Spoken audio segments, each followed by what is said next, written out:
Ce qui s'est passé en janvier, on s'est fait cambrioler. Alors que Stéphane et Stéphanie sont chez leur fille, des cambrioleurs fracturent leur pavillon situé dans l'Essonne. Ils sont rentrés par ici.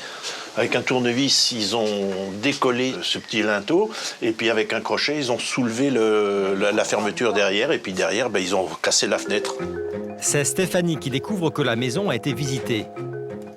Déjà, quand je suis rentrée dans la cuisine, les tiroirs, tout était ouvert. Ce lit était debout. Tout ça, c'était par terre. Tout ça, c'était ouvert. C'était par terre et ouvert. On s'est fait voler des bijoux de famille anciens qui venaient de la mère de Stéphanie. Des savoirs qu'ils ont mis leurs mains sur vos affaires, hein, c'est...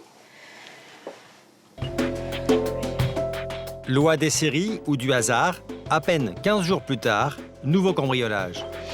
Et la deuxième fois, quand ils sont venus, ils ont voulu rentrer par ici aussi.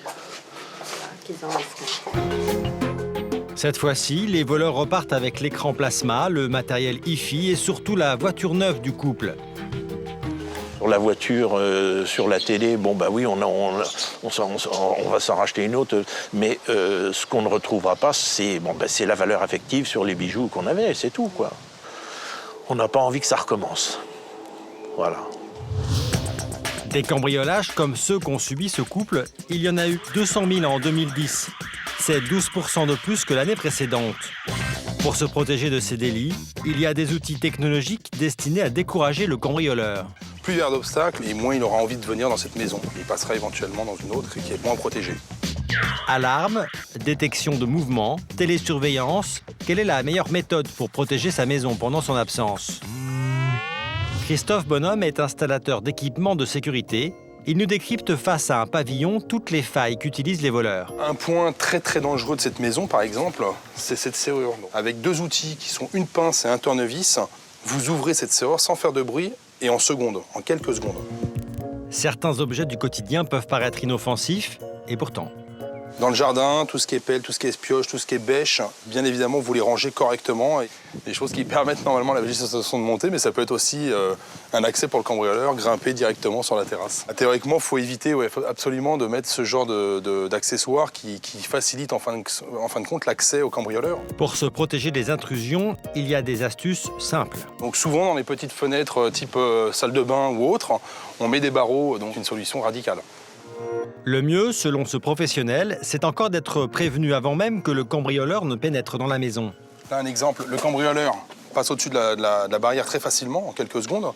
Il va donc arriver sur le perron. Et là, grâce au détecteur qui est juste derrière moi, il va se faire prendre et donc déclencher la sirène extérieure flash juste en face de lui et le transmetteur téléphonique qui appelle les vigiles. Pour assurer sa sécurité, Christophe a opté pour un système d'alarme. On s'est dit avec ma femme qu'au niveau sécurité, c'était quand même bien d'avoir une alarme dans la maison pour nous protéger, et surtout quand on partait en vacances. Il a couplé ce système avec de la télésurveillance. On installe dans le logement une centrale d'alarme reliée à un centre de surveillance qui vous appelle en cas d'alerte. Il va tester pour nous l'efficacité de son équipement. Donc là, je vais activer l'alarme. Donc là, je l'arrête. Voilà. Et maintenant, donc on va voir, il est 4h moins 5, en combien de temps ils vont appeler à la maison. La société de sécurité est censée le joindre pour l'alerter. Au bout de 45 secondes... Là, ce sont eux qui appellent, donc je décroche pas. Donc là, maintenant, ils ont arrêté la maison, ils doivent m'appeler sur mon portable. C'est direct. Allô? Oui, bonjour. Je vous appelle pour un déclenchement au niveau du contacteur entrée de votre domicile à Colombes. Oui, effectivement, c'est moi qui ai fait une mauvaise manipulation. Alors, est-ce que je peux avoir le mot de passe, s'il vous plaît? Oui, en moins d'une minute, voilà, les 2 appels ont été émis, là j'ai arrêté la procédure. Comment fonctionnent les sociétés qui vous protègent? Le leader européen de la télésurveillance nous reçoit dans son centre névralgique. Vous êtes sur un site protégé, identifiez-vous par un mot de passe. Sans réponse de votre part, nous dépêchons une équipe d'intervention. Tout détenteur de système de télésurveillance a 4 fois moins de chances d'être cambriolé. 40 personnes, ça suffit à surveiller 115 000 alarmes par mois à peu près. Mais il faut savoir que 95% des alarmes sont des fausses alarmes qui sont traitées uniquement par la demande du mot de passe au client en téléinterpellation. Mélanie a 60 secondes pour entrer en contact avec les résidents. À l'interphonie, je n'ai eu personne, donc là j'appelle directement sur le portable du client. Nous avons reçu un déclenchement au niveau de votre porte d'entrée. 95% des alertes sont réglées en moins de 5 minutes. Pour les autres, la procédure peut être beaucoup plus longue. Pour les 5% des alarmes qu'on considère comme vraies alarmes, il va falloir vérifier qui est sur place par l'appel des contacts de proximité et éventuellement l'envoi d'un intervenant pour vérifier ce qui se passe. Attention, les télésurveilleurs ne sont pas des policiers, comme nous le rappelle le commandant Louton. Un client met en place une alarme. Le télésurveilleur va assurer la levée de doute. Nous, on va gérer l'intervention. Lorsque l'opérateur en arrive à la conclusion qu'il y a un crime ou un délit qui est en train de se commettre, à partir de ce moment-là, il va faire appeler les services de police ou de gendarmerie via un numéro réservé. Depuis qu'il a installé son alarme, Christophe n'a jamais été cambriolé. Mais il n'est pas pleinement satisfait car son équipement lui coûte trop cher. Les détecteurs qui sont ici au niveau des portes sont équipés de piles.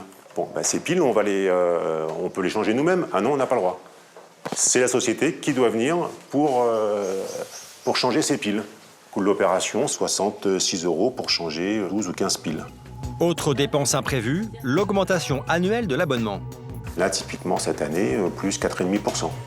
Ou encore les 56 € par déplacement de vigile à partir de la 3e alerte dans l'année.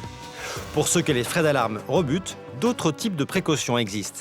Sur les périodes de vacances, aujourd'hui, vous avez les opérations Tranquillité Vacances qui vous permettent aujourd'hui d'avoir une vraie protection.